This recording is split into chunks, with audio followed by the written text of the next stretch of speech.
बताओ भाई क्लास में क्या था? अच्छा मॉड A1 O1 वाला ग्रेटर देन आ गया। क्या था A0?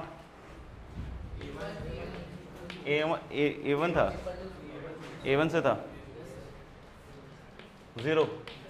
A2 का मॉड ऐसे ही था ना शायद।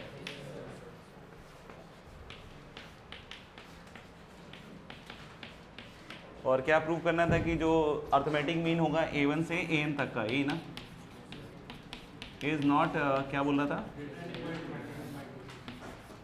Is not less than minus half, यही था ना। तो is not less than minus half मतलब this will be greater than equal to minus half. ये शायद हम लोग को प्रूव करना था और ये इस तरीके से चलता जा रहा था शायद, नहीं नम के लिए चाहिए होगा, ठीक है ना। बाकी जो दूसरा बेस्ट तरीका है वो मेरे ख्याल से ये जो बोल रहा था वो करके देख लेते हैं। सबको हम लोग क्या कर देते हैं, स्क्वायर। स्क्वायर करेंगे तो पहला आएगा A1 का स्क्वायर,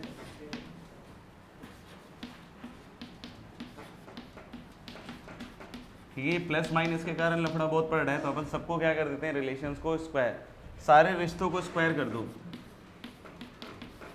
तो जब सारे रिश्तों को आप स्क्वायर कर रहे होंगे तो सब हो भी रहे होंगे। जब देखना हम लोग को A1 से लेकर AN तक का सम चाहिए तो हम लोग बोल सकते हैं कि इधर हम लोग को कहाँ एक ज़्यादा जाना पड़ेगा, AN प्लस 1 का स्क्वायर, और इधर कितना आएगा AN का स्क्वायर प्लस 2AN प्लस 1। समझ में आएगा? जब इधर ऐड करोगे और इधर ऐड करोगे तो दिख रहा है A1 स्क्वायर से AN प्लस 1 स्क्वायर इधर आएगा लेफ्ट में, और उधर आएगा A1 स्क्वायर से AN स्क्वायर। तो क्या इधर एक बच जाएगा बस AN प्लस 1 स्क्वायर? नहीं। तो अगर इधर AN प्लस 1 का स्क्वायर बच गया, ये समझ में आ रहा है क्यों? क्योंकि A1 से AN तक का जो स्क्वायर है उधर भी है उधर भी है तो कट जाएगा, और इधर बन जाएगा 2 टाइम्स सिग्मा AI, और ये 1 प्लस 1 प्लस 1 कितनी बार आएगा, n टाइम्स। नहीं 1 से लेकर दिख रहा है ना, A1 से लेकर AN तक है तो 1 कितनी बार आएगा, n टाइम्स। इसको किससे डिवाइड कर लें, n से, और चाहो तो एक 2 से भी डिवाइड कर लो।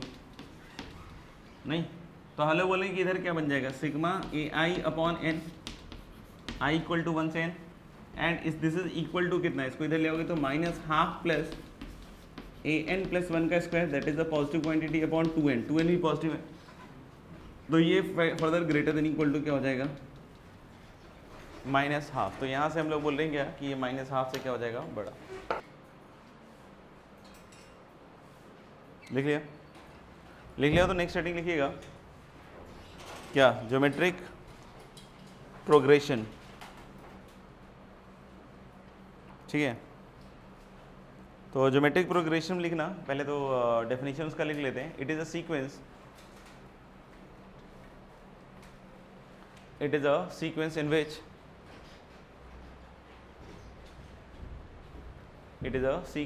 every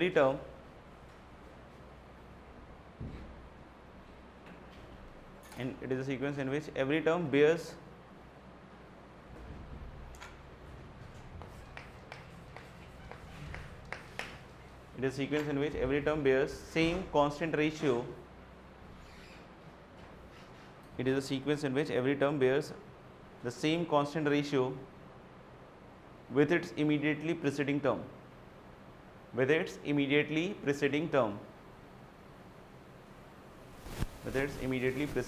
Except the first non-zero term. Immediately preceding term except the first non-zero term. Obviously बात है पहले टर्म के पहले कुछ नहीं होगा, और पहला टर्म कैसा होना चाहिए, नॉन जीरो, तभी हम लोग बोल रहे हैं कि वो रेशियो जो होगा वो क्या होगा, डिफाइंड। समझ में आएगा? क्लियर है यहाँ तक? अब ये जो कांस्टेंट जो हम लोग बोल रहे हैं ना कि bears the same constant ratio, इस कांस्टेंट रेशियो को हम लोग क्या कहते हैं, this is called as common ratio. तो लिखना this constant ratio is called as common ratio. This constant ratio is called as common ratio, ठीक है। If A is the first term and R is the common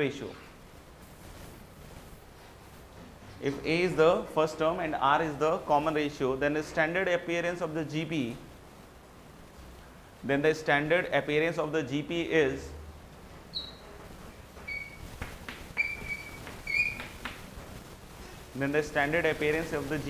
first term is a, तो ए और जो constant ratio है यानी common ratio अगर वो are है तो सेकंड टर्म अपने आप क्या हो जाएगा ए आर। फिर उसके बाद वाला term a r cube and so on. तो जो स्टैंडर्ड अपीयरेंस होगा जीपी का that is going to be like this.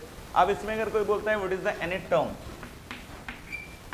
तो आप देख सकते हो फर्स्ट टर्म में ए आर की पावर 0 है, फर्स्ट टर्म जो बोल रहे हैं तो आर की पावर 0 बोल रहे हैं, सेकंड टर्म बोल रहे हैं तो आर की पावर 1, थर्ड टर्म बोल रहे हैं तो आर स्क्वायर, तो nth टर्म बोलेंगे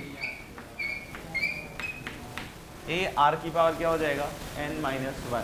तो this will be the formula for the nth term of GP. ठीक है, next heading is sum of n terms of a GP. Sum of n terms of a GP, sum of n terms of a GP में अगर बात करें तो again I can denote this by what Sn, और sum of n terms लिखोगे तो this is a plus A r plus A R square plus A r cube and so on. कहां तक जाएगा n टर्म्स है तो कहां तक जाएगा ए आर की power n-1। This is the sum of n terms. समझ में आएगा? How can we find this sum? हाँ, तो अलग क्या कि इस सम को कैलकुलेट करना है आपको, इस सम को क्या करना है कैलकुलेट। तो आप क्या करो कि इसको इसी सीरीज को कॉमन रेशियो से मल्टीप्लाई कर दो। किससे? Common ratio. कॉमन रेशियो मतलब क्या? आर। तो नाउ एवरी टर्म इधर की साइड तो आर एस एन हो जाएगा। अब ये पहला टर्म क्या हो जाएगा ए आर, दूसरा टर्म ए आर स्क्वायर और लास्ट टर्म क्या हो जाएगा ए आर की पावर एन। मैं एक एक टर्म और खिसका के भी लिखते जा रहा हूँ, ठीक है ना। तो जो पहला टर्म ए आर है हम इसके नीचे लिख दे रहे हैं, ये वाला बन जाएगा ए आर। ये जो ए आर है वो किस में बदल जाएगा ए आर स्क्वायर, और इस तरीके से इसके नीचे जो आएगा उसके पहले वाला टर्म होगा। इसके पहले वाला टर्म क्या था ए आर की power n-2, that will become what A R की पावर n-1, और ये वाला जो टर्म होगा इसके आगे जाएगा and that is A R की पावर कितना हो जाएगा n। तो कुछ नहीं किया है, कॉमन रेशियो से मल्टीप्लाई किया है, एक एक टर्म एडवांस करके लिख दिया है। अब दोनों को सब्ट्रैक्ट कर दीजिए। तो दोनों को जैसे ही सब्ट्रैक्ट करोगे तो 1 minus r into S n इधर आ जाएगा। S n will be common, दिख रहा है ना, एस एन माइनस दिस, तो एस एन कॉमन होके 1 माइनस आर। इधर देखना ये सब माइनस माइनस माइनस करके होगा तो ये सब जो है ये क्या हो जाएगा cancel out, and what we are left with is a, और ये लास्ट वाला क्या आ जाएगा माइनस ए आर की पावर एन। तो that is a into 1 minus are की पावर एन। तो ये फाइनली आपके पास क्या बन जाएगा एक्सप्रेशन। एक चीज सुनना, अब हमको क्या करना चाहिए, ऐसे निकालना है।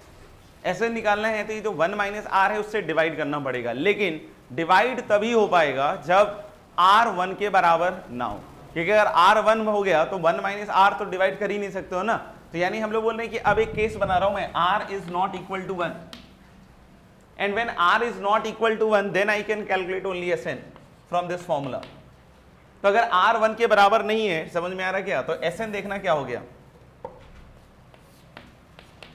एस एन हो जाएगा ए इंटू 1 माइनस आर की power N upon 1 minus R. S N क्या हो जाएगा ए इंटू 1 माइनस आर की पावर एन अपॉन कितना हो जाएगा 1 minus R. R not equal to 1 मतलब आर 1 से बड़ा भी हो सकता है, छोटा भी हो सकता है। तो 1 से बड़ा हो तब भी लगा सकते हैं इसको, और 1 से छोटा हो तब भी इसको आप अप्लाई कर सकते हो, लेकिन 1 के लिए अप्लाई नहीं कर सकते।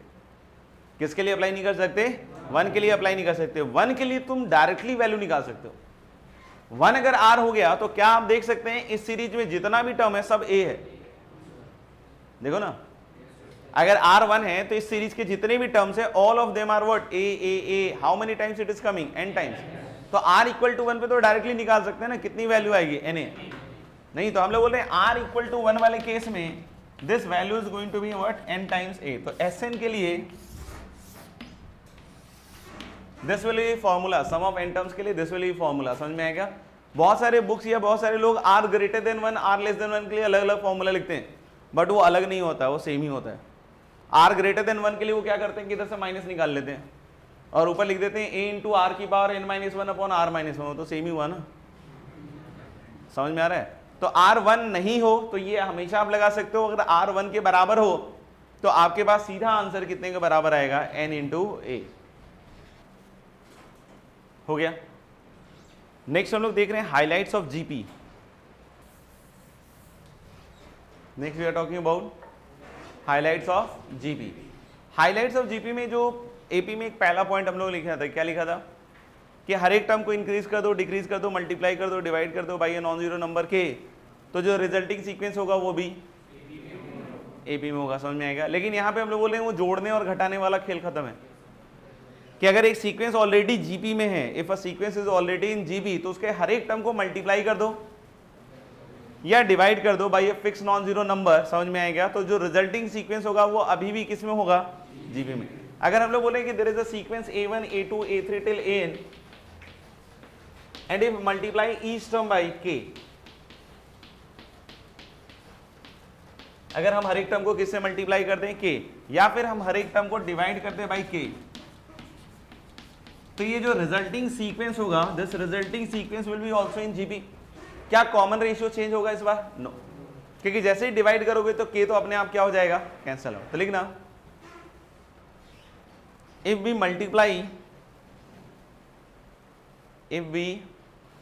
मल्टीप्लाई और divide,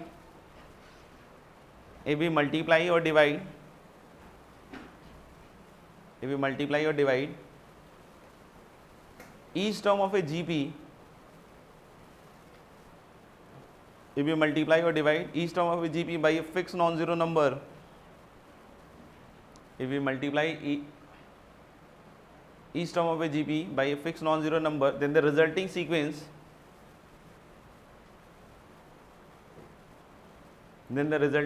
is also in GP. Then the resulting sequence is also in GP with the same common ratio as original. With the same common ratio as original.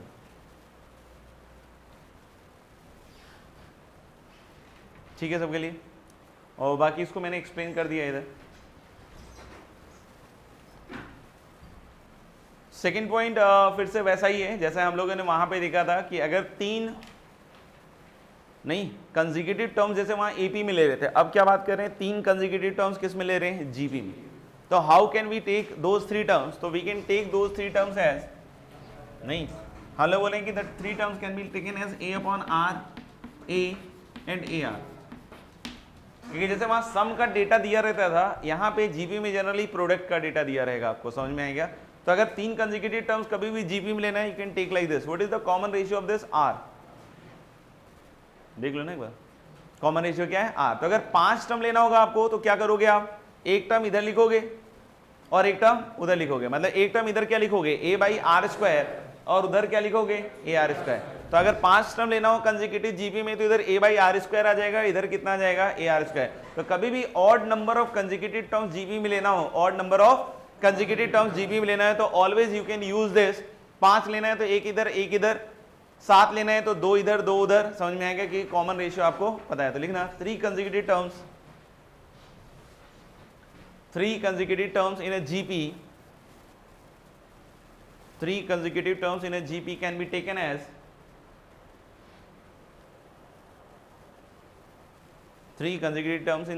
be taken as a by r, comma a and ar।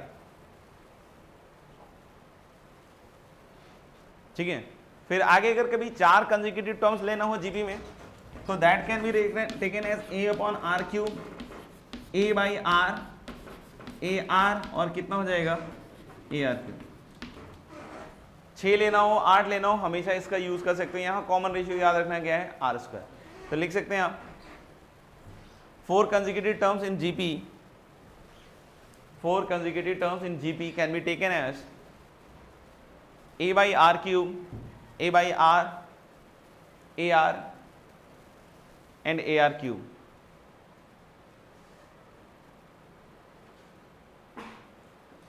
ठीक है।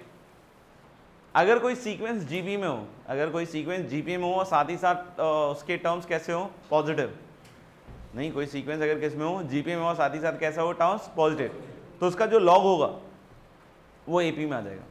उसका जो log होगा वो किस में आ जाएगा, AP में। तो अभी मैंने क्या कहा कि मान लो कि कोई सीक्वेंस GP में है like this, AR square and so on, समझ में आएगा। और ये सारे टर्म्स कैसे हैं, पॉजिटिव, मतलब सारे टर्म्स पॉजिटिव, मतलब पहला टर्म पॉजिटिव होगा और आगे के टर्म्स कब पॉजिटिव होंगे, जब R भी कैसा होगा, पॉजिटिव, मतलब A भी पॉजिटिव है और R भी क्या है, पॉजिटिव। तो इसका जब लॉग लोगे आप, कोई बेस पे ले लो, तो पहला टर्म क्या आएगा, लॉग A, दूसरा क्या आएगा, log A plus log R, तीसरा क्या आ जाएगा, log A plus 2 log R। ये दिख रहा है कि ऐसे ही चलता जाएगा। तो यहां से देख के आप क्या कह सकते हो कि ये जो सीक्वेंस आया लॉग लेने के बाद ये किस में आ गया, AP में, और इसका कॉमन डिफरेंस किसके बराबर हो जाएगा, लॉग R। समझ में आ गया। तो लिखना, if A1, A2, A3 till AN are in GP, if A1, A2, A3 till AN are in GP, where all the terms are positive, if A1, A2, A3 till AN are in GP, where all the terms are positive, where all the terms are positive, then log A1, log A2 till log AN are in AP, log A1, log A2 till log AN are in AP with common difference log R, with common difference log R, where R is, with common difference log R, where R is the common ratio of the original GP.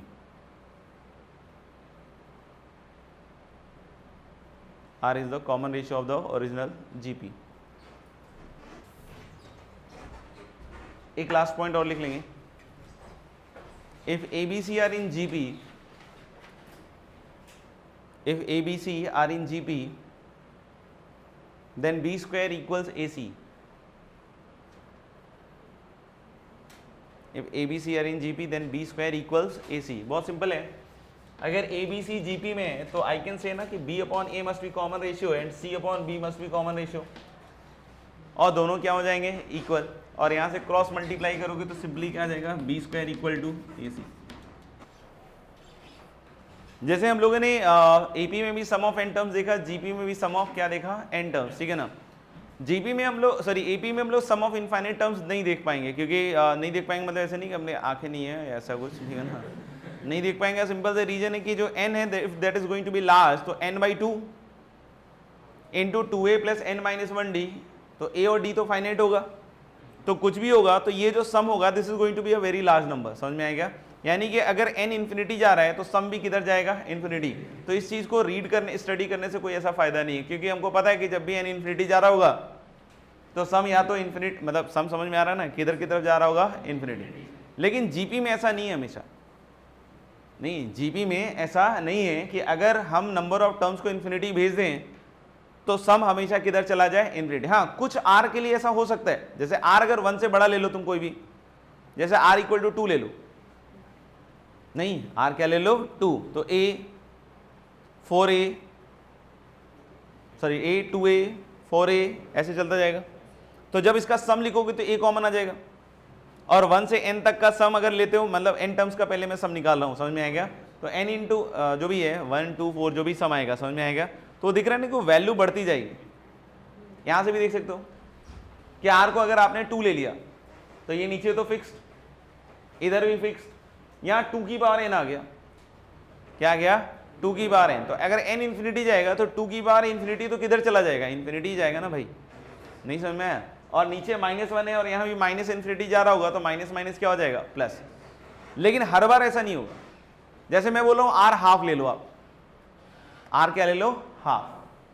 तो जो सम निकालोगे in terms का वो समझना ध्यान से, r कितना लिया हमने, हाफ, तो नीचे हाफ हो गया, इधर a कुछ भी हो, ठीक है ना, a कोई भी फाइनाइट वैल्यू होगी ना, जीरो नहीं होगा, बस ये ध्यान रखना, ठीक है ना।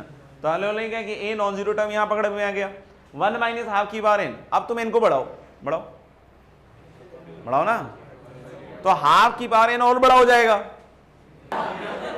तो हाफ की पावर n कम होगा, n की वैल्यू 2 रखो तो हाफ स्क्वायर बोलो, 3 रखो, बड़ा हुआ छोटा हुआ, और बढ़ाओ तो जैसे जैसे आप n की वैल्यू बढ़ाते जाओगे ये हाफ की पावर मेरे ख्याल से किधर चला जाएगा, 0, यानी कि n अप्रोचिंग इन्फिनिटी पे इस केस में ये वाली वैल्यू कितनी हो जाएगी, 0, और इस केस में सम जो आएगा that is a finite value.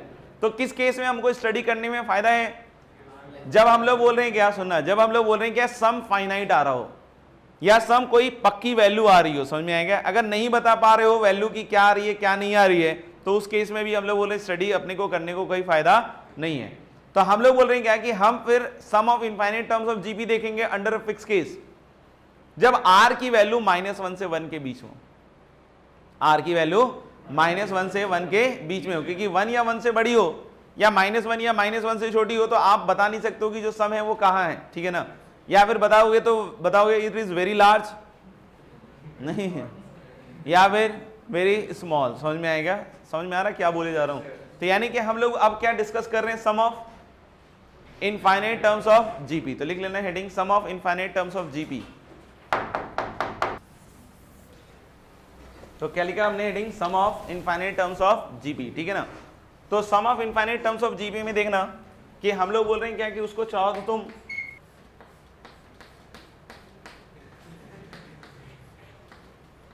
नहीं, sum of infinite terms of GP में हम लोग चाहें तो किससे डिनोट कर सकते हैं इसको, एस इन्फिनिटी। कैसे लिख रहे हैं, एस इन्फिनिटी। और ये फाइनाइट कब आएगा या जो भी कन्वर्ज कब करेगा, जब हम लोग बोल रहे हैं क्या कि r की वैल्यू क्या हो, -1 से 1। अब बोले कोई कि सर नेगेटिव में कैसे फील दिला दो एक बार, तो r की वैल्यू तुम -½ रख लो, क्या रख लो, r की वैल्यू -½। तो -½ की पावर n को अगर स्टडी करना है, n is a very large number and that too natural, क्योंकि नंबर ऑफ टर्म्स है ना, 3.5 पौने 5 तो होंगे नहीं हाँ, लेकिन कि कितना भी बड़ा होगा तो नेचुरल नंबर ही ना। तो अगर हम लोग बोले कि नेचुरल नंबर है तो आप इधर -1 की पावर n लिख लो और हाफ की पावर क्या लिख लो, n, -1 की पावर n लिख लो अलग करके। ये समझ में आया, काफी ट्रिकी तो नहीं निकला। तो -1 की पावर n और हाफ की पावर n, -1 की पावर n में n नेचुरल है, पता है सबको, तो -1 होगा या 1 होगा, नहीं, -1 की पावर n नेचुरल है, लार्ज हो, कितना भी लार्ज हो, 1 करोड़ हो, 5 करोड़ हो, कुछ भी हो, समझ में आएगा। ये वैल्यू आएगी तो क्या, या तो 1 या फिर -1, और ये वैल्यू 0, ये वाली वैल्यू क्या होगी, अभी तो बताया था 0। तो 1 × 0 हो चाहे -1 × 0, अल्टीमेटली आंसर तो n अप्रोचिंग इन्फिनिटी पे 0 ही आएगा, समझ में आएगा। तो यानी कि जब r -1 से 1 के बीच में है तो ये दिख रहा है सबको कि ये पार्ट 0 हो जाएगा, यानी वैल्यू क्या आएगी, a अपॉन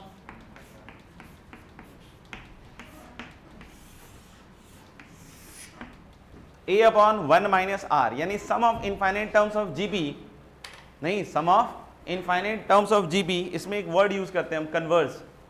कन्वर्ज मतलब वैल्यू कैसी आ रही हो, फाइनाइट, नहीं, कन्वर्ज इंग्लिश का वर्ड है, बाकी वैल्यू क्या आ रही हो, फाइनाइट, तो हम उसको क्या बोल सकते हैं, कन्वर्ज। और अगर वैल्यू फाइनाइट नहीं आ रही हो तो उसको हम लोग बोलते हैं क्या, डाइवर्ज। क्या बोलते हैं, diverge.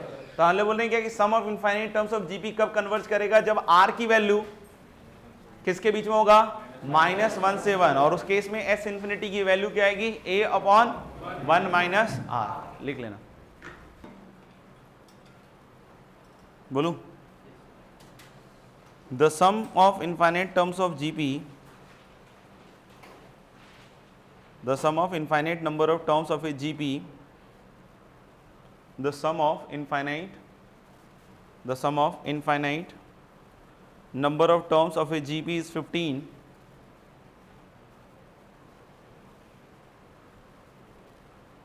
the sum of an infinite number of terms of a GP is 15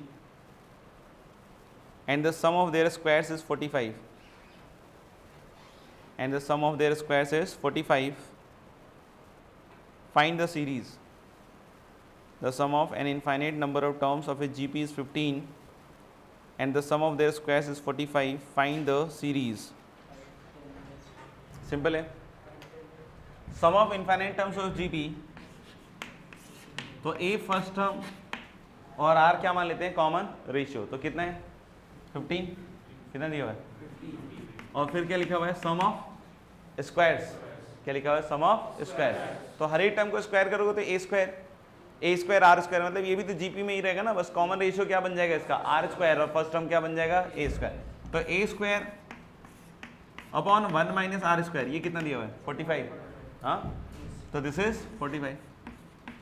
चाहो तो इसको स्क्वायर कर लो पहले वाले रिश्ते को और डिवाइड कर लो, तो जब डिवाइड करोगे तो दिख रहा है ए स्क्वायर कट जाएगा, नीचे 1 माइनस आर का स्क्वायर और नीचे जो इसका फैक्टर है 1 माइनस आर 1 प्लस आर, तो डिवाइड करोगे तो ऊपर कौन जाएगा 1 प्लस आर और नीचे कितना आएगा 1 माइनस आर, और इधर मेरे ख्याल से 5, तो that gives you 1 plus R equal to 5 minus 5r, so the value of r is 4/6, तो लग रहा है 2/3 आ जाएगा, क्या बोलते हो, हाँ। तो अगर r 2/3 है तो पहला हो गया a इंटू 15 इंटू 1/3, 5 हो जाएगा क्या a, हाँ पक्का, चेक कर ले एक बार, नहीं तो हम लोग बोले कि पहला टर्म a हो गया मतलब 5, दूसरा बोलो 10/3, फिर और ये देख रहा है कि इस तरीके से कहाँ तक जाएगा इन्फिनिटी, तो this will be the series. Next question, the sum of first 3 consecutive terms of a GP is 19. The sum of first 3 consecutive terms of a GP is 19 and their product is 216. The sum of first 3 consecutive terms of a GP is 19 and their product is 216. Find Sn. The sum of first 3 consecutive terms of a GP is 19 and their product is 216. Find Sn and also compute S infinity and also compute S infinity if it exists and also compute S infinity if it exists। करेंगे तो क्या दिया हुआ है इस सवाल में कि आपको सम ऑफ 3 कंसेक्यूटिव टर्म्स ऑफ क्या दिया हुआ है जीपी, वो कितना दिया हुआ है 19, तो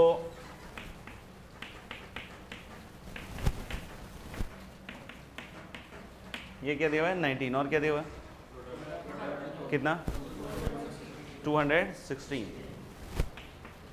तो दूसरी चीज प्रोडक्ट दी हुई है and that product value is what 216, यहाँ से क्लियरली ए की वैल्यू तो क्या आएगी 6, अब ये 6 इधर रख लो आप, तो 6/r प्लस 6r और प्लस 6 इक्वल टू 19, तो 19 उधर भेज दोगे 6 को तो कितना आ जाएगा 13, तो that gives you 6r square, नहीं और ये 9 और 4 में शायद टूट जाएगा, तो r की 2 वैल्यू दिख रही है 2/3, सही है। तो अगर हम सम ऑफ n टर्म्स के लिए फॉर्मूला लिखेंगे तो a तो 6 है लेकिन r 2/3 है, तो फर्स्ट टर्म का ध्यान रखेंगे आप, फर्स्ट टर्म a नहीं है, फर्स्ट टर्म क्या है a/r, तो फिर से वही चीज आ गई 6/2/3 लो तो कितना हो जाएगा 9 2/3 वाले केस में, ठीक है ना। तो 2/3 वाले केस में चाहो तो तुम ऐसे लिख लो 1 माइनस वही 2/3 की पावर n और अपॉन कितना 1 माइनस 2/3 दैट इज 1/3, यही तो आएगा ना शायद, तो that is going to be what 27 into 1 minus 2/3 की पावर n, तो कुछ बच्चे बता रहे थे सम इन्फिनिटी 18, नहीं तो उनकी हालत थोड़ी ख़राब हो रही है मेरे ख्याल से, ठीक है ना, तो ये सीधा सीधा कितना आ जाएगा 27। दूसरे वाले केस में जब आप बढ़ोगे तो उस केस में a और 6/3/2 करोगे तो 12/3 4 आ रहा है लगता है, नहीं तो 4 इंटू चाहो तो उल्टा लिख लो 3/2 की पावर n-1 क्योंकि नीचे नेगेटिव आ जाएगा, तो इधर कितना आएगा हाफ, तो ये मेरे ख्याल से जो आएगा 8 इंटू, अब इसमें सम ऑफ इनफाइनाइट टर्म मत निकाल देना नहीं क्योंकि r इसमें हम लोग बोल रहे हैं 1 से क्या है बड़ा, तो एक ही केस में एस इन्फिनिटी एग्जिस्ट करेगा इसमें, उसमें अगर कोई पूछता है S infinity does not exist.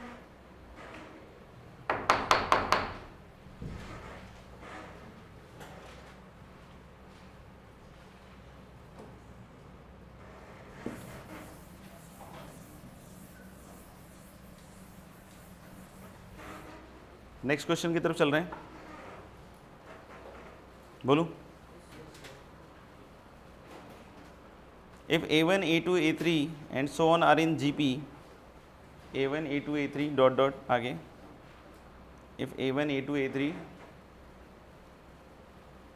so on are in GP such that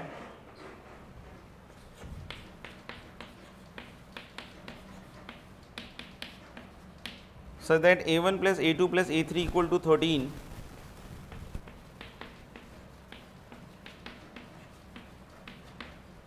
and A1 square plus A2 square plus A3 square equal to 91 so that A1 plus A2 plus A3 equal to 13 and A1 square plus A2 square plus A3 square equal to 91, then find Sn. Then find Sn.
तो फिर से ये GP में A1 और A2 और क्या A3, ठीक है ना। तो हम लोग क्या लिख सकते हैं,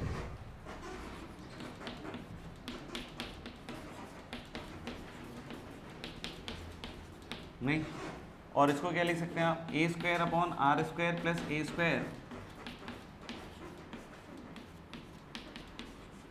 ठीक है। तो इसको आप देख सकते हो X square plus Y square plus Z square. तो X square plus Y square plus Z square को आप क्या लिख सकते हो, X plus Y plus Z का होल स्क्वायर।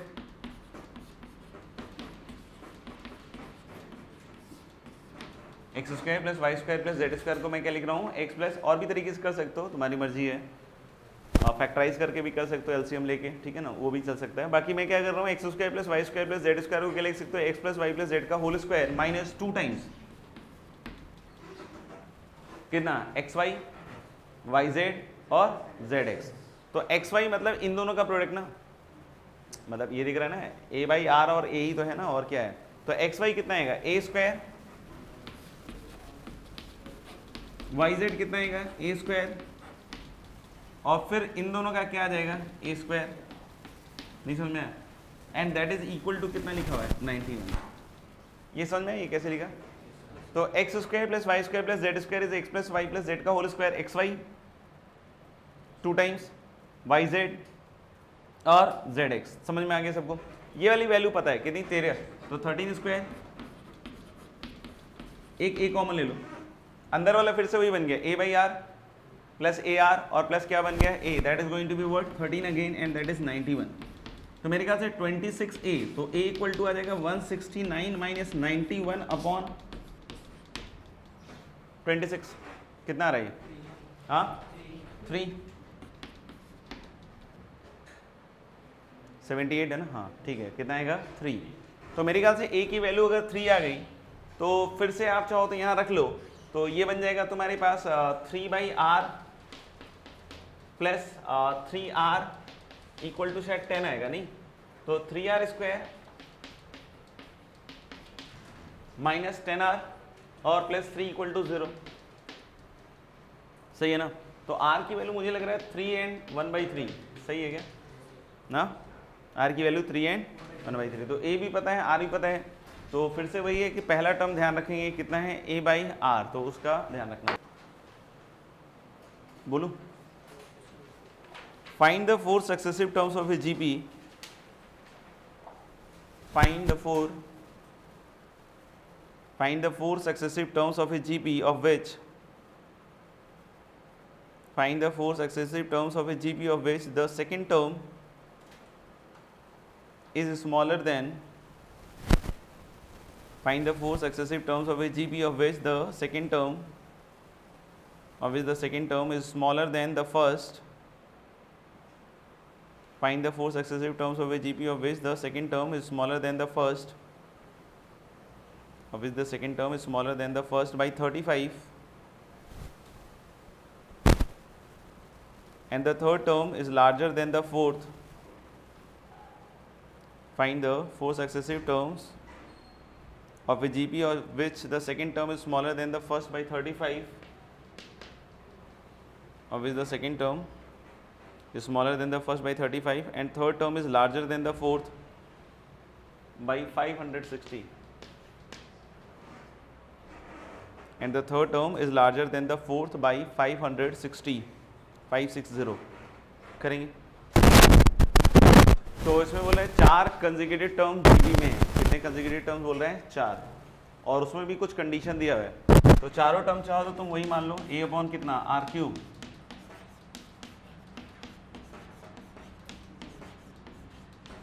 ये आएगा, ठीक है ना। आप चाहो तो normally A R square A r cube भी मान के चल सकते हो, इससे भी बहुत आसानी से आ जाएगा। अगर ये चारों भी लेके चलोगे तो इसमें भी आसानी से आ जाएगा, ठीक है ना। मैं इससे कर रहा हूँ, उसका कोई रीज़न है, जैसे देखना ये चारों टर्म कंसेक्यूटिव जीपी में आ गए। अब बोल रहा है कि second term is greater than the first, ऐसा ही है ना, क्या है?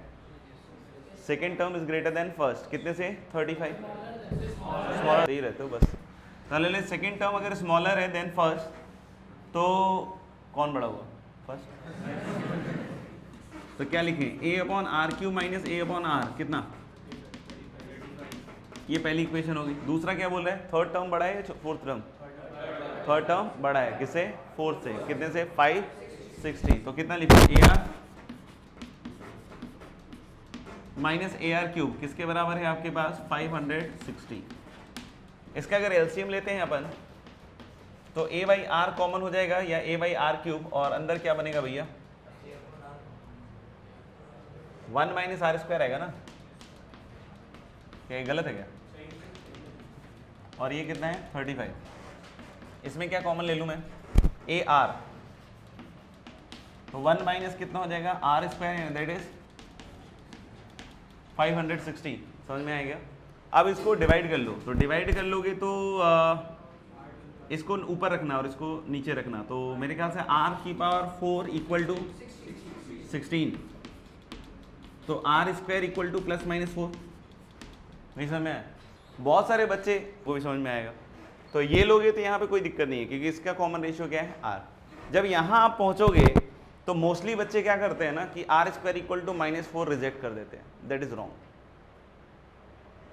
अब बोलोगे सर आर तो इमेजिनरी हो जाएगा, तो लेकिन आर की हमारे को तो पता ही नहीं। इसमें हमारा जो यहाँ पे कॉमन रेशियो है वो क्या है? R square. नहीं समझ में आया? जनरली हमारा क्या होता है कि हम काम करते हैं इस तरीके से, तो इसलिए मैं बोल रहा था कि इस मेथड से इसलिए करके दिखाने की कोशिश कर रहा हूँ क्योंकि यहाँ पे कुछ छिपा हुआ है तुम्हारे लिए रहस्य।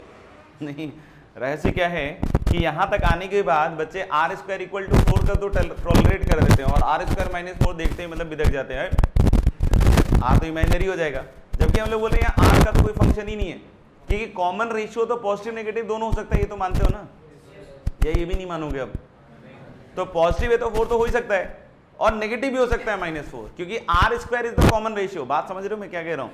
यानी आर स्क्वायर की दोनों वैल्यूज एक्सेप्टेबल होंगी, 4 एज वेल एज -4। समझ में आ रहा है क्या बोल रहे हैं? यहाँ रिजेक्शन किसी का भी नहीं होगा, अगर तुमने रिजेक्शन किया तो तुम्हारा होगा। समझ रहे हो ना? तो हाल ने जब आर स्क्वायर को आप 4 लोगे, देखना, और आर स्क्वायर को क्या लोगे? -4। कुछ समझ में आ रहा है या नहीं आ रहा है? आ रहा है ना? ठीक ठीक।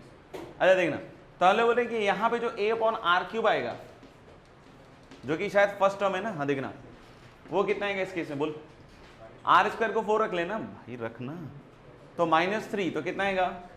-35/3। समझ में आएगा? और इस केस में a अपॉन आर क्यूब 7, देख लो एक बार, मेरे ख्याल से क्या हो गया? 7। तो फर्स्ट टर्म हो गया -35/3। समझ में आ रहा है? और इधर फर्स्ट टर्म क्या हो गया 7।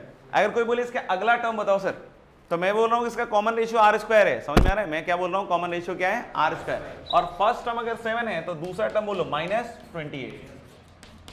नहीं समझ में? फिर कितना हो जाएगा? -4 से मल्टीप्लाई करो 112, फिर -4 से मल्टीप्लाई करोगे तो मेरे ख्याल से क्या हो जाएगा? -448। यही आया था ना। और ये उसका मिस हो जाएगा जिसने आर स्क्वायर इक्वल टू -4 को क्या किया है? रिजेक्ट। समझ में आएगा?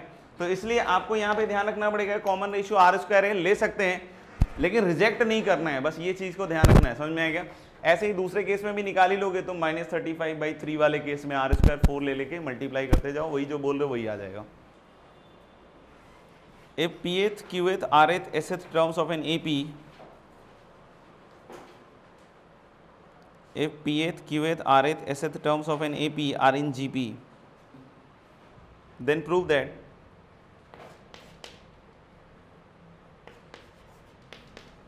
that P minus Q, Q minus R, if pth, qth, rth, sth terms of an AP are in GP, then prove that P minus Q, Q minus R and R minus S are in GP. P minus Q, Q minus R और R minus S are in GP. इसको चाहो तो घर पे कर लेना। Next एक और सवाल लिखना,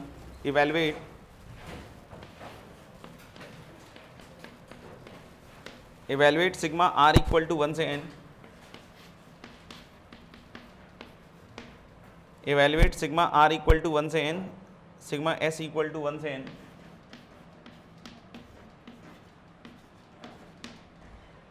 sigma S equal to 1 से n डेल्टा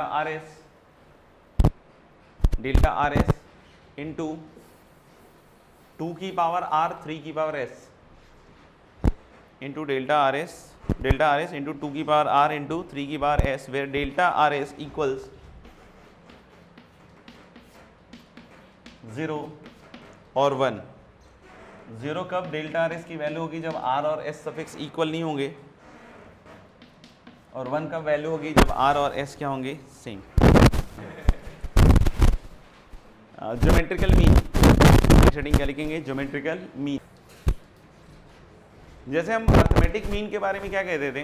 अर्थमेटिक मीन के बारे में क्या कहते थे कि that is defined for any kind of number, positive हो, नेगेटिव हो, कैसा भी हो। समझ में आएगा? तो जैसे हमने अर्थमेटिक मीन डिफाइन भी किया था n नंबर्स के लिए, क्या? x1 से xn तक का सम अपॉन n। ज्योमेट्रिक मीन सिर्फ ध्यान रखेंगे कि सिर्फ और सिर्फ किसके लिए डिफाइन करते हैं? Only for positive numbers. तो अगर x1 से लेकर xn तक ये सब पॉजिटिव नंबर्स हैं, जीपी में हो ना हो कुछ भी नहीं फर्क पड़ता, ठीक है ना? बस नंबर कैसे हो? पॉजिटिव। समझ में आ गया? तो अगर इसका कोई बोलता है what is the geometric mean of n numbers, क्या बोलता है? Geometric means of n number. तो इसका क्या होगा वैल्यू? इन सब का प्रोडक्ट और रेज टू द पावर कितना? 1/n। नहीं, इन सब का प्रोडक्ट और raise to the power 1/n। तो लिखना if x1, x2, x3 till xn are n positive real numbers, if x1, x2, x3 till xn are n positive real numbers, then their geometric mean is defined as x1 into x2 into x3 till xn, x1 into x2 into x3 till xn whole raised to the power 1/n, whole raised to the power 1/n। ठीक है, next line लिखना, if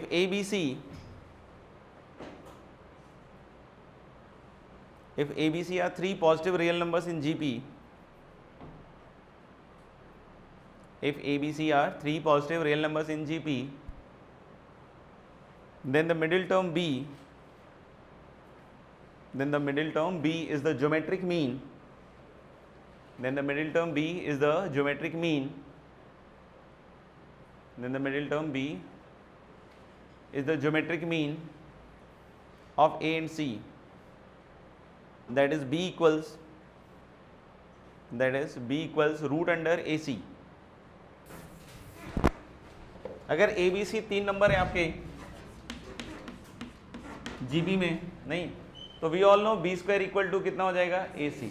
तो आप देख सकते हो कि B की वैल्यू क्या आएगी, पॉजिटिव नंबर है, तो रूट अंडर कितना आ जाएगा आपका ए सी। रूट अंडर ए सी आने का मतलब क्या हो गया कि ए और सी का ज्योमेट्रिक मीन, जैसे अगर एन नंबर्स का ज्योमेट्रिक मीन कैसे डिफाइन किया मैंने, सबका product raise to the power कितना हो गया 1/n। तो अगर ए और सी का ज्योमेट्रिक मीन डिफाइन करूंगा तो क्या होगा ए इंटू सी की पावर हाफ, और वो किसके बराबर है बी, यानी कि जो मिडिल टर्म होगा वो क्या होगा इन एक्सट्रीम्स का क्या होगा ज्योमेट्रिक मीन। समझ में आएगा। यहाँ पे हम बी को बोलते हैं क्या single geometric mean between A and C. B को क्या बोलते हैं single geometric mean between A and C. वैसे ही अगर हम लोग जैसे लास्ट टाइम भी हमने एन अर्थमेटिक मीन इंसर्ट किए थे बिटवीन टू फिक्स नंबर्स, वैसे ही हम लोग बोल रहे हैं यहाँ भी पूछा जा सकता है क्या कि insert N geometric means between two fix numbers A and B. समझ में आएगा तो लिखना heading, to insert n geometric mean between two fixed numbers, between two fixed positive numbers a and b, to insert n geometric means between two fixed positive numbers a and b। तो उसमें हम लोगों ने directly किस चीज को tackle किया था, कॉमन डिफरेंस। यहाँ पे क्या आएगा कॉमन रेशियो। तो हम लोग लिख सकते हैं चाहो तो late g1 g2 g3 till gn, let g1 g2 g3 till gn are n geometric means, let g1 g2 g3 till gn are n geometric means inserted between a and b, let g1 g2 g3 till gn are n geometric means inserted between a and b, then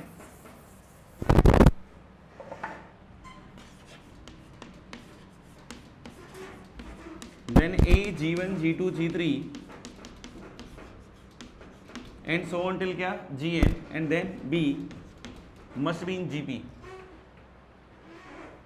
then by definition हम लोग बोल सकते हैं क्या कि a g1 g2 g3 till gn and then b must be in gp। तो फिर अब हम इसमें क्या निकालेंगे कॉमन रेशियो। कॉमन रेशियो निकालने के लिए फिर से आप देखना b को लिखोगे, कौन सा टर्म होगा इसका n+2th, क्योंकि यहाँ तक n टर्म्स तो पहले ही आ गए, इधर एक टर्म और ये कौन सा टर्म होगा n+2। तो ले first term that is a, common ratio r मान लिया, तो r की पावर क्या हो जाएगा n+2 - 1, तो कितना हो गया n+1।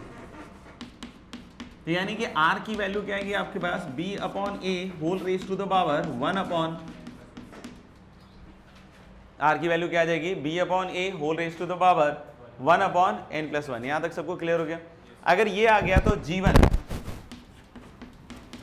क्या आएगा g1 a into R, a into R मतलब क्या हो जाएगा a इंटू b/a की पावर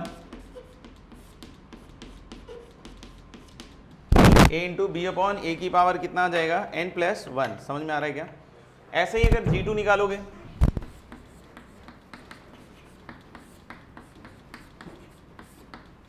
r स्क्वायर होगा मतलब 2/n+1, और ऐसे ही gn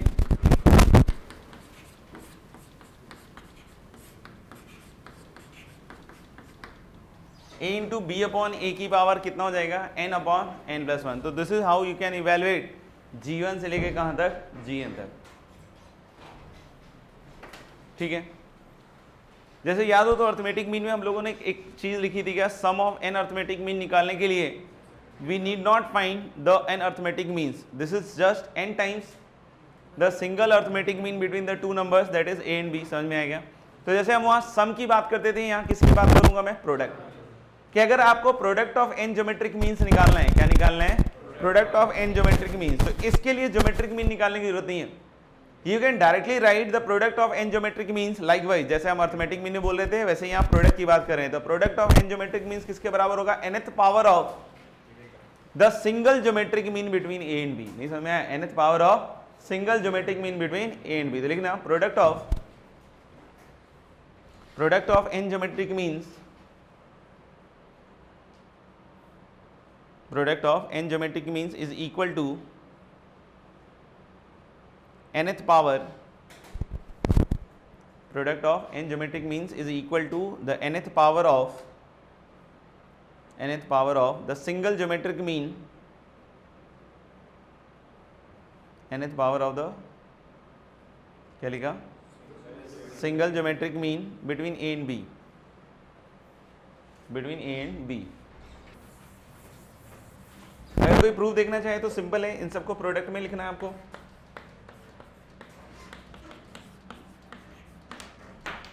नहीं, G1 से कहां तक चला जाएगा, Gn, तो G1 G2 G3 till Gn को मल्टीप्लाई करोगे, दिख रहा है a कितनी बार आएगा, n टाइम्स, नहीं a कितनी बार आएगा, n टाइम्स, दिख रहा है ना, a हर बार आएगा, और बेस सबका सेम है तो पावर सबका क्या हो जाएगा, ऐड, तो b अपॉन a, और ये दिख रहा है 1/n + 1 + 2/n + 1 और n अपॉन n + 1, तो 1 अपॉन n + 1 तो कॉमन है, और अंदर किसका सम बन जाएगा, 1 2 3 टिल n, तो 1 से लेकर n तक का सम क्या हो जाएगा, n इंटू n + 1/2, ये दिख रहा है n + 1 गया। अब यहां पे देख सकते हो कि ये a की पावर n ऊपर, और यहां देखना b की पावर n/2 और नीचे भी a की पावर n/2, तो एक a की पावर n कटेगा तो क्या आएगा, a की पावर n/2 इंटू b की power n/2, and that is nothing but root ab की power n। What is the single geometric mean between a and b, that is root ab, तो उसकी power क्या आ रहा है आपके पास n।